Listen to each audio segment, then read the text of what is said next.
Si quieres tener lo que pocos tienen, tienes que hacer lo que pocos harían. La vida es 10% lo que te pasa y 90% de cómo te lo tomas. Sexualidad se une con espiritualidad y vamos a tener esta sexualidad sagrada. Que el corazón tiene esa capacidad de intuición y de saber las cosas inclusive antes de que sucedan, inclusive antes que el cerebro. Queremos que digas ajá y que nos caiga el 20. Así que platicamos con visionarios, artistas, científicos, doctores, chamanes y toda clase de disruptores. Porque creemos que tan solo con hacer preguntas, pero sobre todo al escuchar, podemos cambiar la forma de percibir el mundo. Ser más empáticos, abiertos y humanos. Ajá. Es un espacio en el que sacamos del closet temas de los que poco se habla. Los cuestionamos y tratamos de entender la vida. Yo soy Paulina Feltrín. Y yo, Valeria Benavides. Y esto es Ajá. Y en este mes de octubre, que es el mes de la sensibilización del cáncer de mama a nivel mundial, te invitamos a que te autoexplores, te revises y hagas conciencia de la importancia de tu estilo de vida. El cáncer de mama es curable si es detectado a tiempo. Hola, ¿cómo están? Bienvenidas, bienvenidos a un episodio más de Ajá. Y el día de hoy vamos a platicar de un tema súper interesante que llegó por casualidad a nuestra mesa. Vamos a platicar de la relación del idioma o del lenguaje, ya entenderemos un poquito más la diferencia, con nuestra forma de ser, con nuestra forma de relacionarnos con el mundo, pero sobre todo con nuestra propia vida. Y es un tema súper profundo que llegó a nosotros y nos parece muy disruptor y muy interesante abordar desde esta perspectiva. Entonces, quédense con nosotros. Hoy vamos a platicar y voy a presentar a nuestra invitada. Se llama Sonia Saulés. Ella es terapeuta cognitiva bilingüe, pero hablando mucho más a detalle de quién es ella es feminista, políglota y psiconauta. Nació en la Ciudad de México en los años 80 y comenzó su carrera en la enseñanza de idiomas en el 2001, siendo así la tercera generación de maestros de inglés en su familia. Ha vivido en Estados Unidos, en Brasil, en Suiza. Ha visitado alrededor de 20 países y a lo largo de su experiencia ha estudiado el papel decisivo que tiene el método tradicional de enseñanza en la perpetuación del inglés como el obstáculo más difícil de superar para los mexicanos que quieren alcanzar metas verdaderamente ambiciosas. Como disruptora innata y autodidacta natural, Sonia hizo uso de los últimos avances en terapia cognitivo-conductual, lingüística, neurología y sociología para crear la marca Bilingual Cognitive Therapy. Esta es una técnica que a través de la reprogramación de procesos mentales y estrategias de manejo de dinámicas de poder y gestión de la atención te vuelve genuinamente bilingüe. Sonia sigue trabajando y perfeccionando su técnica hasta la fecha con cada cliente, con cada sesión y hoy vamos a aprender muchísimo de todo esto que parece súper elevado. Bienvenida, Sonia. Muchas gracias, chicas. Muchas gracias, Pau. Muchas gracias, Val. No, pues se oye muy padre lo que he hecho en su voz. Así es, así es. Y bueno, pues para arrancar con este tema interesante, Sonia, algo que en nuestra llamada de presentación para conocer un poco más de lo que haces me llamó mucho la atención. Me acuerdo que me dijiste que y creo que es el punto de partida ideal para hablar de todo esto, pero me dijiste algo que me marcó. Dijiste, nuestro lenguaje es nuestro sistema operativo. Así es, así es. De ahí parte toda la terapia. Efectivamente, yo como les digo a mis chamacos, a mis clientes, ¿no? Cuando vas a estudiar inglés al método tradicional, lo último de lo que te hablan es el papel tan importante que tiene nuestra lengua madre en todos nuestros procesos cognitivos. O sea, yo les pregunto a mis chamacos, ¿no? A ver, dime, ¿qué es lenguaje? Si le tuvieras que explicar a un alien qué es lenguaje, todo el mundo se queda callado y luego después de 2 minutos de introspección me dicen, no, pues el lenguaje es comunicación. Y ahí es cuando les digo, no, para nada, no. Antes de poder decir algo, primero tienes que haber ordenado información sensorial y emocional y lo tuviste que haber ordenado y la única manera de hacerlo en tu cabeza es a partir del lenguaje. Entonces, primero que nada, el lenguaje no es comunicación. La comunicación es un efecto secundario del lenguaje, pero no es lenguaje per se. El lenguaje es el sistema de símbolos que usamos para organizar información en nuestra cabeza. Primero que nada, es nuestro sistema operativo, a eso me refiero con eso. No hay nada que no hayas entendido que no haya sido en español y no hay nada que no puedas explicar que no sea en lenguaje. Sin lenguaje, todos los estímulos sensoriales y emocionales que recibimos del mundo no tienen orden. Por lo tanto, no podemos entenderlo. Es hasta que, pues sí, nos instalan, ¿no? El software update del lenguaje que podemos entender el mundo a nuestro alrededor y nuestro mundo interno también. Así que por eso digo que el lenguaje es nuestro sistema operativo, o sea, es tu herramienta para pensar. Súper, entonces, Sonia, quiero entender que realmente la forma en cómo aprendemos a comunicarnos es también la interpretación de estos símbolos, que entonces Exactamente. Viene mucho al caso cómo es que tu familia interpreta la vida, cómo es que tu país interpreta las cosas. Y me encantaría hablar de esto porque sabemos que la forma en cómo aprendemos primeramente nuestro lenguaje es en casa y luego vamos a la escuela y a veces tenemos la fortuna de aprender otros idiomas ahí o en clases extracurriculares y que existen muchísimas metodologías que se traducen en diferentes tipos de habilidades. Pero tú nos puedes explicar cómo es que aprendemos en México versus otros países. Pues mira, yo estudié alemán en Suiza y déjame decirte que bueno, cuando digo método tradicional, yo entiendo que cada escuela de idiomas tiene su propia metodología, ¿no? Porque así nos lo venden, pero realmente el método tradicional es el mismo. Cada escuela le pone su paleta de colores, escribe sus propios materiales de trabajo, pero realmente hay un solo método y este método se basa en el mismo marco teórico. Entonces, realmente no encontré mucha diferencia entre cómo se enseñan idiomas en México y cómo se enseñan idiomas en Suiza y cómo lo detecté en Estados Unidos, pues no varía mucho, la verdad. O sea, es un marco teórico muy centrado en todas las habilidades cognitivas del hemisferio izquierdo. Y lo que desprende a mi metodología, bueno, a mi terapia de todo lo que está allá afuera, es pues el aprovechamiento de todas las habilidades cognitivas del hemisferio derecho, que está súper olvidado por este sistema. Y bueno, yo le llamo la hemisferia, ¿no? Al hemisferio derecho le llamo la hemisferia. Explícanos un poco más, o sea, ¿qué es lo que esta metodología de aprendizaje que ves en común tiene de carencia o tiene de oportunidad respecto a lo que has descubierto que puede funcionar? Y me encanta esta relación de decir, o sea, ¿qué significa que esta metodología se basa en el hemisferio izquierdo, en este hemisferio que es el práctico, ¿no?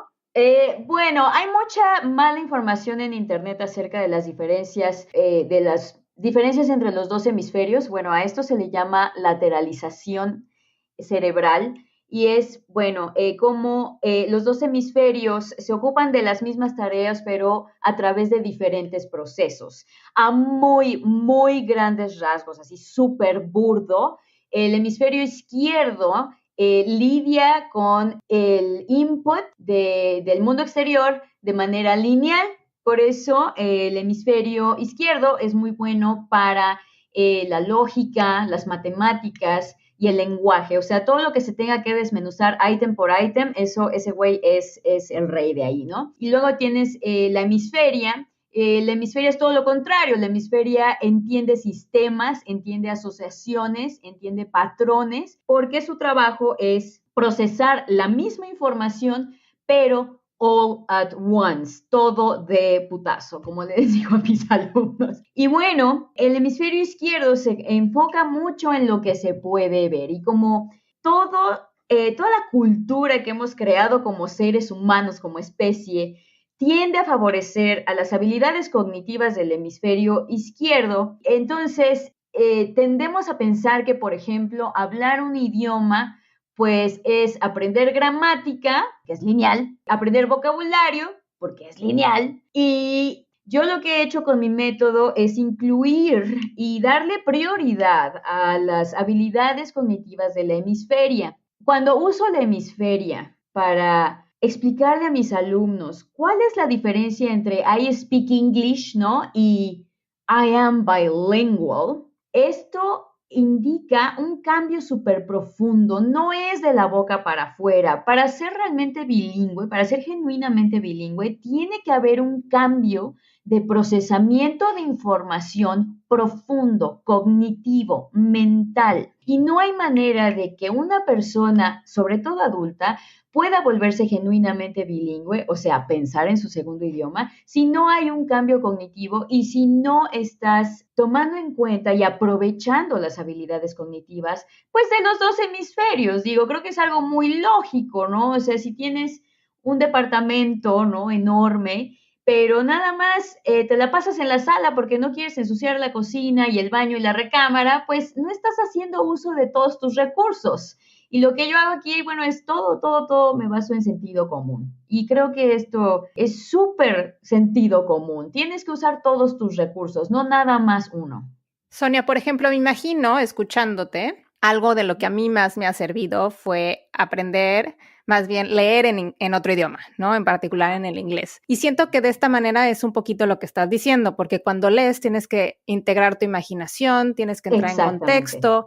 Hay un libro maravilloso que me ha parecido el ejercicio de lectura más interesante en otro idioma que se llama Cloud Atlas, que empieza en un inglés de los años, me parece, los aborígenes de Australia, y va evolucionando un lenguaje hasta años mucho más adelante de nuestra época actual, y luego regresa a ese 1800. Y yo recuerdo que empezaba a leer el libro y tenía que tomar el diccionario porque había palabras de un inglés antiguo que no reconocía, no estaban en mi léxico común del día de hoy, ¿no? De las películas y demás. Y conforme va avanzando el libro ya no fue necesario. Y fue hasta que lo terminé que me di cuenta que la construcción del lenguaje era totalmente diferente en cada una de las historias y me pareció fascinante y por eso es que lo recomiendo como un gran ejercicio del lenguaje precisamente. Entonces, este sería un buen ejemplo de cómo utilizamos el hemisferio derecho y izquierdo para aprender otro idioma. Déjame decirte qué fue lo que pasó cuando estabas leyendo ese libro. Cuando te topas con palabras que no conoces, entonces aquí estás usando tu hemisferio izquierdo, por eso ibas al diccionario. Porque hasta que no me importó y dije, ya lo voy a leer como sea. A eso voy. O sea, cuando estás leyendo, de acuerdo al método tradicional y a lo que todo el mundo te dice que pues el lenguaje son palabras, entonces no te queda de otra más que procesar esas palabras con el hemisferio izquierdo. Conforme fuiste avanzando y fuiste sintiéndote cómoda y tranquila y familiar, como dijiste, ¿no? Empezaste a leer, me imagino que usaste tu imaginación, quiere decir que involucraste a otros sentidos, como el visual, como el kinestésico, como el emocional. Eso es la hemisferia at work. Por eso tuviste un entendimiento más profundo, más genuino, más orgánico y más natural del texto, porque dejaste de usar solamente el hemisferio izquierdo para procesar palabras y te dedicaste a procesar conceptos, que son todas aquellas cosas que vienen detrás de las palabras. Recuerda que las palabras son solamente un símbolo, el símbolo que representa cosas, estímulos emocionales y sensoriales, y ese ya es el reino de la hemisferia. Por eso tuviste esa evolución que te pasó a ti de manera natural, pero no a todos les pasa. Entonces entiendo también, y me encantaría como entender este tema, Sonia, que está muy ligado a nuestra cultura. Que la construcción del lenguaje, como la aprendemos, estabas hablando hace unos momentos de cómo es nuestro sistema operativo y cómo a través de él interpretamos el mundo y si tienes una construcción muy lógica, utilizas mucho el hemisferio izquierdo y entonces me lleva a pensar que por eso hay otros países que son mucho más estructurados, tal vez porque su construcción del lenguaje es así. No sé, estoy pensando en un alemán, en un japonés. ¿Es así? Definitivamente, pues como en una computadora, ¿no? El sistema operativo te va a permitir instalar ciertos programas y otros no. Ahora quiero hacer aquí una pequeña pausa porque la lógica no nada más es reino del hemisferio izquierdo. También la hemisferia también se ocupa de la lógica. Pero volviendo a esto, definitivamente el lenguaje tiene una relación simbiótica con la cultura y tu manera de pensar. No es a one-way street. O sea, estas dos, la cultura y el lenguaje, se van nutriendo each other. Perdón, yo soy una bilingüe, I'm a cross bilingual, entonces hablo inglés y luego hablo español, no por mamona, sino porque así tengo almacenado los dos idiomas, están hechos ahí una mezcolanza. Pero efectivamente, el lenguaje lo que hace es alimentar a la cultura y la cultura a su vez alimenta el lenguaje. Tú no puedes pensar en conceptos que tu idioma no tiene símbolos para estos conceptos. Es simplemente imposible. Definitivamente, el lenguaje va a limitar tu poder de procesamiento. Tu poder de procesamiento de información.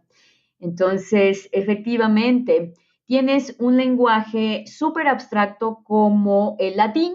Tienes palabras súper abstractas como república, como democracia, ¿no? Y todas estas palabras útiles, of course, pues son muy abstractas y cada quien, cuando estás lidiando con conceptos muy abstractos, ahí es cuando entra tu hemisferio izquierdo a participar en el procesamiento de la información. Pero, por ejemplo, el inglés es mitad latín y mitad germánico y esto no cualquiera lo sabe. Entonces, para nosotros estas son buenas noticias porque quiere decir que pues ya 50% del inglés ya lo tienes en la bolsa porque pues el español viene del latín y el latín es tu casa. Y estás acostumbrada a lidiar con la información de manera abstracta, o sea, a través del hemisferio izquierdo. Pero también el inglés tiene la otra cara de la moneda, que es lo germánico. El germánico, que bueno, es de la familia germánica de idiomas, ¿no? O sea, el alemán, el holandés, etcétera, tiende a ser más concreto. De hecho, no tiende a ser, es más concreto. Y entonces, cuando estás lidiando con palabras más concretas, es más fácil procesar la misma información, pero a través de imágenes, sensaciones, emociones, y esto permite pues una colaboración más smooth entre la hemisferia y el hemisferio.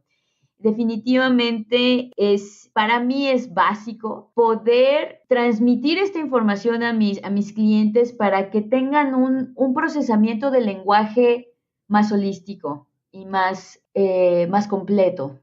A ver, yo quiero entender algo. Sí. Hablaste sobre el origen de los idiomas, ¿no? Como estas dos raíces originales que crean el lenguaje. El inglés, sí. En el caso del inglés, ¿no? Y en el caso del español, por ejemplo, o en el caso del alemán versus el español. Ajá. Y por lo que entiendo, la manera en la que nos relacionamos con una solución de un problema o la interpretación de algo tiene que ver inclusive con el cómo aprendimos nuestro propio lenguaje, ¿es correcto? Exactamente. O sea, yo que les digo a los chamacos, ¿no? Las reglas, una vez que entendemos que tu lengua madre es tu sistema operativo, entonces es muy fácil inferir que las reglas lingüísticas que rigen a tu lengua madre van a moldear tu manera de pensar. Esto es súper básico y esto es el mensaje para todos. Las reglas lingüísticas que rigen a tu lengua madre van a moldear tu manera de pensar. Efectivamente, el latín, al ser una lengua súper compleja, nos obliga a todas las personas que tenemos que aprender un idioma del latín, un idioma romance, a aprendernos palabras enteras. Por ejemplo, como lo hice contigo, el ejercicio que hice contigo, Val, de increíble, ¿no? O sea, tú has ido toda la vida diciendo increíble y usando increíble sin ningún problema, como una nativa del español. Pero con la ayuda del pizarrón, que ahorita no puedo, te demostré que en verdad increíble no es una unidad de significado. Adentro de la palabra increíble existen 3 morfemas o legos, como yo les llamo. Los legos son unidades más pequeñas de significado. Increíble está compuesto de 3 legos. In, que significa no, creí, que viene de la raíz creer, e ible, que significa que se puede.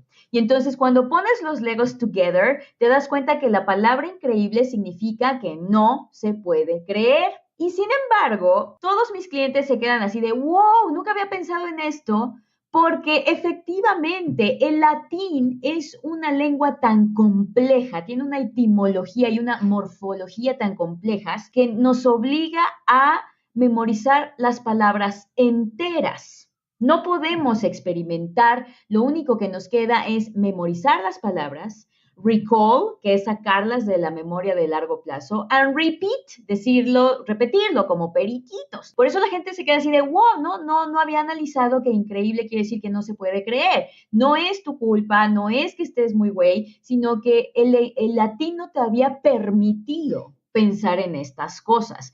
Otro ejemplo que me gusta mucho es cuando les cuento mi anécdota, ¿no? De que yo me acuerdo mucho que a los 4 años le dije a mi abuelo, ay, Tata, qué estupidez. Y mi abuelo, no, es estupidez. Y volvemos a lo mismo. Me imagino que mi lógica en ese momento de niña, experimentando libremente con el lenguaje, pues pensé que si feliz, felicidad y oscuro, oscuridad, pues entonces muy seguramente era estúpido, estupidez, ¿no? Y mi abuelito me dice, no, niña, es estupidez. Y yo estoy segura que todos tenemos una historia similar.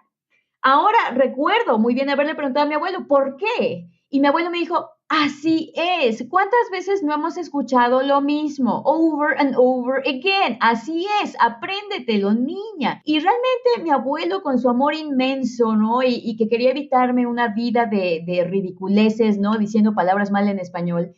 Pues realmente lo que me estaba pidiendo mi abuelo era que cancelara mi pensamiento crítico. A la hora de decirme, mira, niña, es nada más estupidez, punto. Lo que me está haciendo mi abuelo a los 4 años, debido al español, a las reglas lingüísticas que rigen al español, mi abuelo me estaba pidiendo que, pues, apagara mi pensamiento crítico. Años después me voy a Zúrich a vivir y es cuando empiezo a aprender alemán y me doy cuenta que el alemán es otra familia de palabras y tiene otra morfología y tiene otra etimología y me doy cuenta que en el alemán efectivamente las palabras están hechas de legos, pero estos legos no cambian. Entonces, como te decía, Val, ese día, ¿no? Tienes unbelievable, que tiene los mismos legos, el mismo orden y los mismos significados, ¿no? Un quiere decir no, believe, pues eso ya lo sabemos todos, believe se queda igual, y able significa que se puede. Entonces, unbelievable es algo que no se puede believe. Pero aquí está el kicker. En español tenemos modificaciones impredecibles, como la que les dije de creí, ¿no? Mi raíz era creer, pero por razones desconocidas para todos nosotros se volvió creí. No es estupidez, es estupidez. Por razones desconocidas para nosotros, pues yo tengo que apagar mi pensamiento crítico y en español tengo que memorizar las palabras como chorizos indivisibles. En alemán, en los idiomas germánicos es totalmente lo contrario. Como believe se quedó igual, esto me da a mí la libertad de poder experimentar con los legos sin pedirle permiso a mi tata, sin ir al diccionario y voy a estar bien, porque no hubo estas modificaciones impredecibles. Entonces, si unbelievable quiere decir que no se puede believe, entonces, Val, ¿cómo dices incomestible? Y para saber cómo se dice eso en inglés, tienes que analizar. Incomestible quiere decir que no se puede, ¿qué? Eat.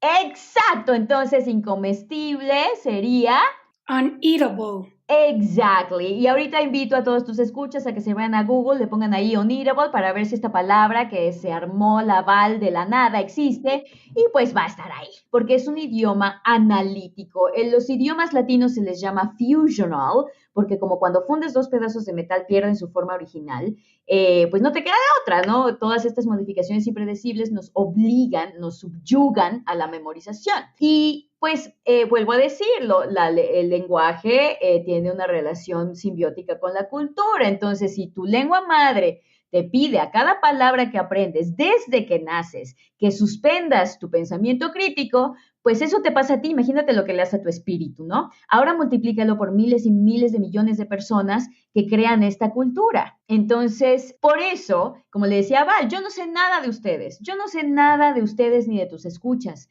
pero les puedo apostar que si estudiaron en México, Memorize, Recall y Repeat fue la estrategia para enseñarte biología, historia, matemáticas, español y, por supuesto, inglés. Estas son las habilidades cognitivas que nos permite el español. Pero cuando te metes a estudiar otras familias de idiomas que son más modulares, más analíticas, como las germánicas, te das cuenta que efectivamente no es la única manera de aprender un idioma. Como lo acabo de demostrar, Unbelievable Val no tuvo que ir al diccionario, ella solamente tuvo que usar su pensamiento crítico, porque eso es lo que hacen los analytical languages, como la familia germánica de idiomas, y pues tú creas tu propio lenguaje usando tus poderes de creatividad, tus poderes de resolución de problemas, tus poderes de sentido común, que todo esto es pensamiento crítico. Entonces, por eso nadie se puede volver bilingüe en inglés si estás partiendo de las habilidades cognitivas del español. Vuelvo a decirlo, para ser genuinamente bilingüe necesitas tener un cambio de procesos cognitivos profundos. Si no, no hay manera. A ver, creo que acabas de decir algo que me asusta. Ya sé. Algo que me asusta. Hablaste de que tenemos, o sea, el origen del español y las lenguas latinas son idiomas o lenguas fusionales. Entonces, eso significa que hay muchas cosas que aprendemos a través de repetir, recordar. Memorizar, recordar y repetir. ¿No? Entonces, eso quiere decir que cuando estamos chiquitos, aprendemos así, aprendemos a través de la memoria y de la repetición, por decir, ¿no? Yes. Y luego cuando pensamos en que entonces idiomas como, o lengua, que ahorita porfa también dime qué diferencia hay en esto, pero lenguajes como los germánicos, desde los niños empiezan a aprenderlo de una manera distinta porque tienen la posibilidad de asociar ciertas cosas para poder hablar. Sí, ¿no? Efectivamente sí. ¿Cómo eso nos afecta en nuestra vida? O sea, hablaste de, me asusta porque eso quiere decir que pues los que nacimos con estas lenguas romance estamos creciendo con un montón de limitaciones en nuestras capacidades analíticas versus lo que pasa en otros países en donde no se hablan las lenguas romance. Sí. Y entiendo que, bueno, esto puede causar muchísima controversia y quiero aclarar que no estoy diciendo que los latinos o los mexicanos pues seamos naturalmente idiotas porque nos tocó un sistema operativo limitado, no para nada. Tenemos astronautas mexicanos, tenemos ingenieros mexicanos que tienen un uso experto de sus habilidades cognitivas mayores, que son todas estas de sentido común, creatividad, resolución de problemas, lógica, La gran diferencia, Val, es que cuando se trata, es que imagínate, o sea, piénsalo, si tienes una Val de 2 años que está aprendiendo español desde niña, y cada palabra, imagínate, cada palabra que Val tiene que aprender en español requiere la suspensión de pensamiento crítico. Lo que estoy diciendo aquí es que, pues sí, al principio tenemos que suspender nuestro pensamiento crítico para poder adquirir el español. Y si tienes mucha suerte en la escuela, te toca un maestro que desarrolla tus habilidades cognitivas mayores. Y entonces ahí es cuando te vuelves ingeniero, cuando te vuelves súper chingón en todas las áreas de ciencias. La diferencia es que el alemán, en un universo paralelo donde Val nació en Estados Unidos o nació en Alemania, pues Val está desarrollando sus habilidades cognitivas mayores desde que empieza a hablar. Por supuesto que no es imposible para nosotros, los que tenemos el latín instalado como sistema operativo, no es imposible desarrollarlo, pero sí nos va a costar más trabajo, definitivamente.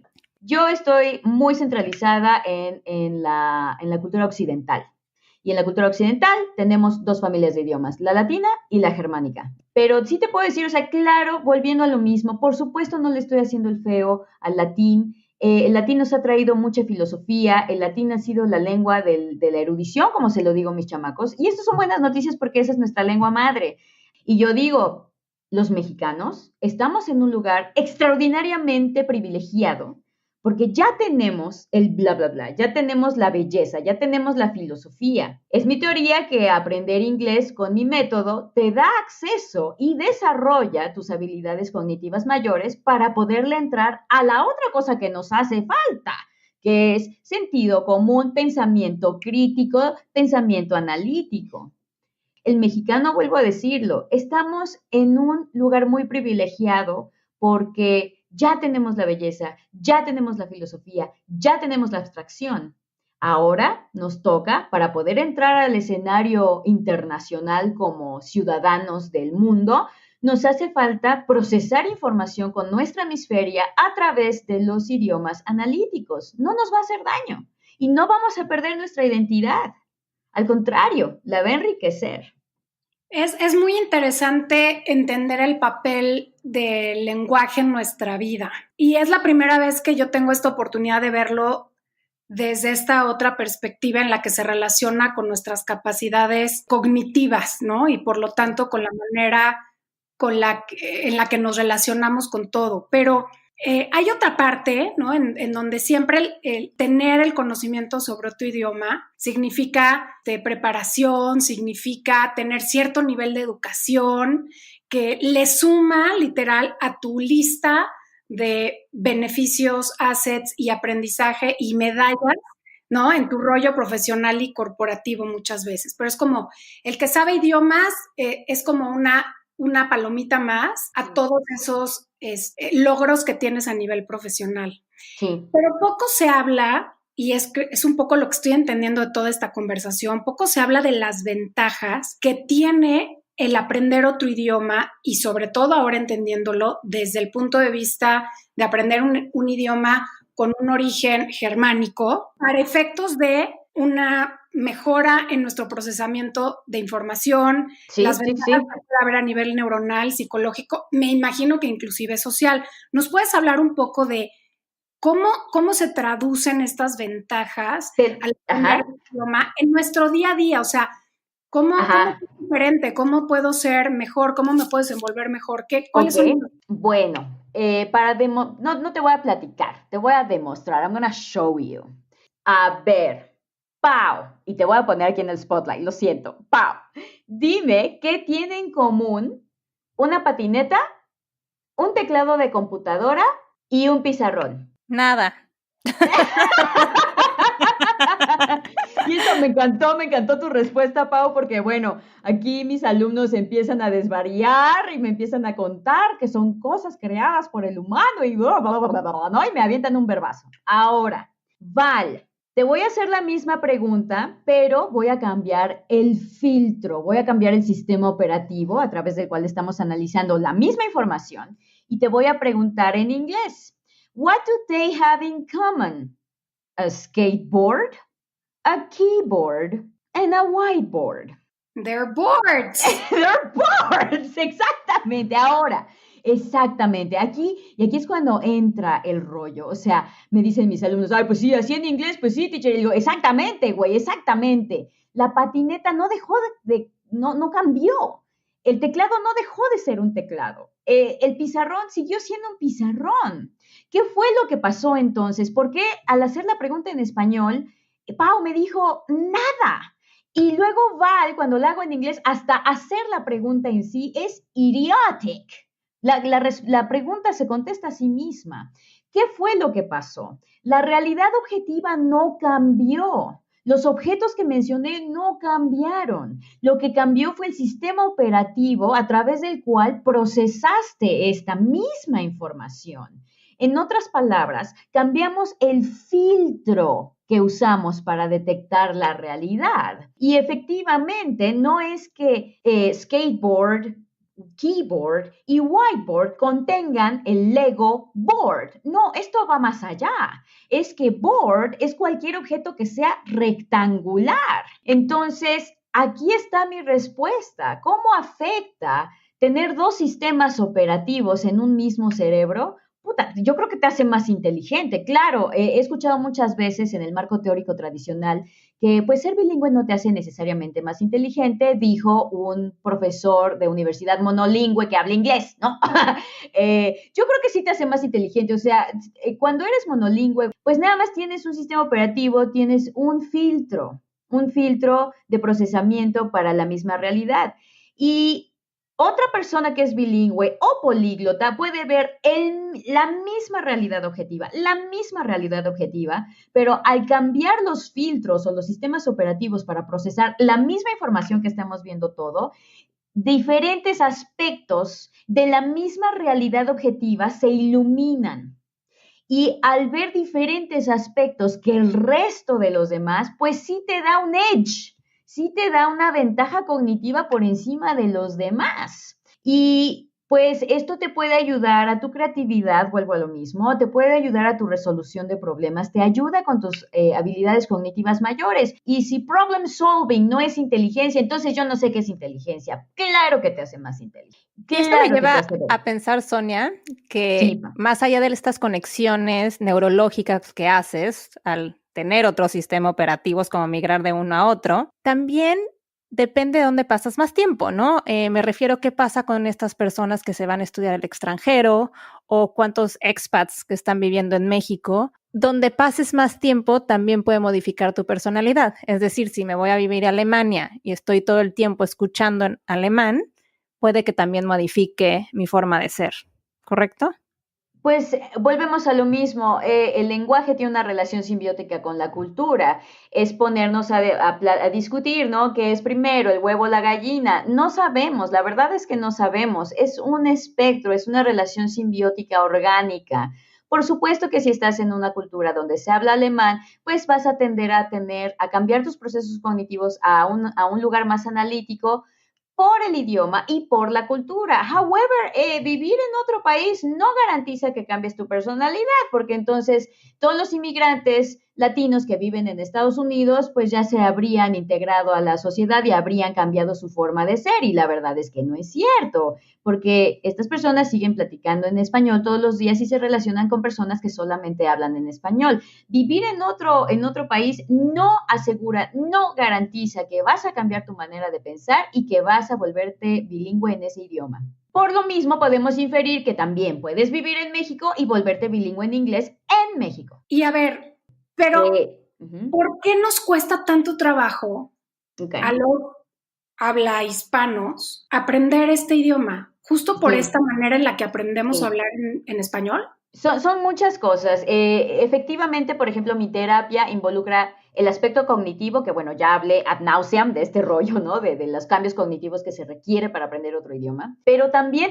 por ejemplo, en México, todos sabemos que tu nivel de inglés es directamente proporcional con tu poder adquisitivo. Si tú vienes de una familia que es de clase media alta, muy probablemente tuviste contacto con el inglés desde que eras chamaco, ¿no? Y si vienes de una familia de estatus bajo, definitivamente pues es muy probable que jamás hayas tenido acceso académico al inglés. Entonces, el mexicano que quiere aprender a ser bilingüe, aparte de los desafíos cognitivos, también se está enfrentando a un rollo social. También, Val, una de las grandes razones del por qué, o sea, tienes las razones cognitivas, o sea, que tienes que ir de las lower cognitive skills, cuando hablas latín, para poder hablar inglés, tienes que llevarlo a tus higher cognitive skills. Entonces ya tienes el desafío cognitivo. Luego tienes el desafío social, ¿no? Las dinámicas de poder que acabo de mencionar.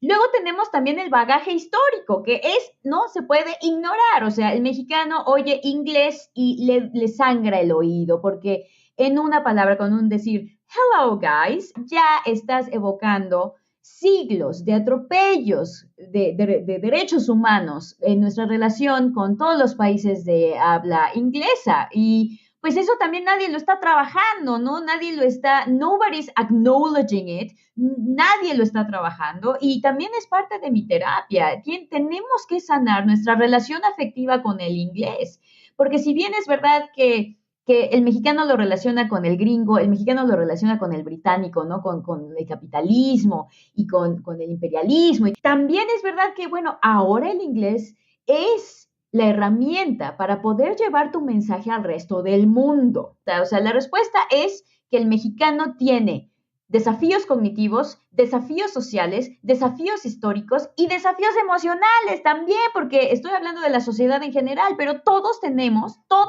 los mexicanos tenemos una historia donde perdimos una oportunidad que nos pudo haber cambiado la vida para siempre y la perdimos por el pinche inglés.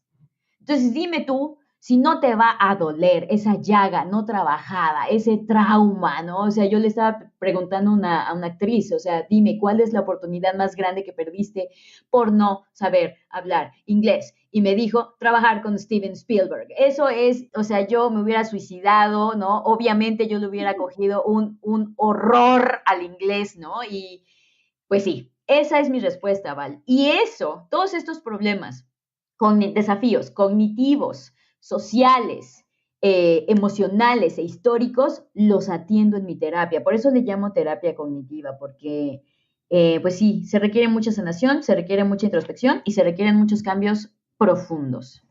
Definitivo. Sonia, me parece algo que toca fibras sensibles, ¿no? De Ya mucha sé. gente que nos va a estar escuchando. Sí. Y me parece que rescato algo más allá de la gran ventaja que muchas veces, como tú bien dices, alguien de otro país anglosajón nos puede criticar nuestro idioma, pero nosotros podemos recordar que nosotros hablamos 2 idiomas porque le estamos hablando en el suyo, ¿no? Y eso nos pone muy por encima de cualquier competencia. Pero más que nada rescato que todo esto que estás mencionando de aprender otro idioma, de ser más competitivos, de buscar mejores oportunidades, lleva una introspección que nos lleva a salir de nuestra zona de confort. Que la única manera de aprender algo nuevo es arriesgarnos. Que la única manera de ponernos en la mesa con alguien o buscar una oportunidad es intentarlo, sabiendo que puede salir bien, puede salir mal, pero que solo saliendo de esa zona de confort podemos saber cuáles eran nuestras capacidades. Y salir de zona de confort es ser mejor persona, ¿no? Es cuestionarnos, es indagar y es justamente lo que tratamos de hacer en Aha Moments para que la gente se cuestione y piense que a lo mejor hay algo que nos gustaría hacer o hay algo que nos está limitando y que a veces lo ponemos afuera cuando lo llevamos dentro. Me encantaría que cerráramos este episodio que nos has compartido tanto sobre la construcción del lenguaje como nuestro sistema operativo para ver la vida y la ventaja que tiene instalarnos otros sistemas operativos. ¿Cuál fue tu aha moment? He tenido muchísimos. Fíjate que estaba platicando con Val y he tenido muchísimos. Me acuerdo mucho en una sesión, estaba con una alumna mía, Gaby, besos. Gaby es ingeniera en sistemas. Y estábamos platicando sobre los tiempos gramaticales, ¿no? Los pinches tiempos gramaticales que todo mundo detesta, ¿no? Y te los enseña el método tradicional así de memorízatelo, ¿no? Como les digo, o sea, todo es memorízatelo, así es, no preguntes. Y obviamente Gaby se estaba frustrando porque pues ella es analítica, o sea, ella necesita entender por qué. Y creo que esto es algo que tenemos en común sus escuchas y ustedes y yo, ¿no? Los disruptores queremos entender por qué, llegar al meollo del asunto. Y entonces vi su frustración porque pues obviamente Gaby no era la primera vez que estudiaba inglés, o sea, Gaby había estudiado toda la pinche vida en todas las escuelas, con todos los métodos, apps, viajes, cursos, maestros privados, todo. Y cuando llegó a mí, entonces nos toca abrir el tema de los tiempos gramaticales y pues sí se le sale la lagrimita, ¿no? De tantas décadas de frustración acumuladas. Y lo que hice fue pensar, piensa como ingeniera, piensa como ingeniera, ¿cómo le explicarías a un ingeniero cómo funcionan los tiempos gramaticales? Y en ese aha moment, todo se empezó a acomodar. Como que en ese aha moment me di cuenta del papel tan importante que tiene la empatía en esta sagrada profesión que es la docencia. Primero que nada es ponerte en los zapatos de la persona a la que le estás enseñando. Yo sé que muchos lo saben intelectualmente, pero ese día lo sentí. Me puse en los zapatos de Gaby, me quité mi casco de Sonia y me puse el casco de ingeniera. Y me puse esos décadas de frustración encima. Y me puse todo ese sentimiento y me puse el traje de Gaby. Y solamente así pude desarrollar un algoritmo para los tiempos gramaticales. Y eso sucedió en 20 minutos. Y eso sucedió con la ayuda de Gaby. Y lo que quiero decir es que, pues sí, ese aha moment de todos los que tengo, ese fue el más práctico, ese fue el más emotivo y ese fue el más revolucionario, porque me enseñó muchísimas cosas. Un episodio más, donde ahora conocimos las ventajas de aprender un segundo idioma, cómo es que el lenguaje es nuestro sistema operativo y las habilidades que podemos desarrollar, no solo dentro del lenguaje, sino para ser más empáticos, conocernos mejor y también conocer a otras personas y otras culturas. Si te gustó este episodio, si sientes que a alguien le puede servir, compártelo y recuerda que estamos en nuestras redes sociales. Así es, nos puedes encontrar en Facebook y en Instagram como @aja.mx y nos vemos el próximo martes. Yo soy Valeria Benavides. Yo soy Paulina Feltrín y esto es Aja.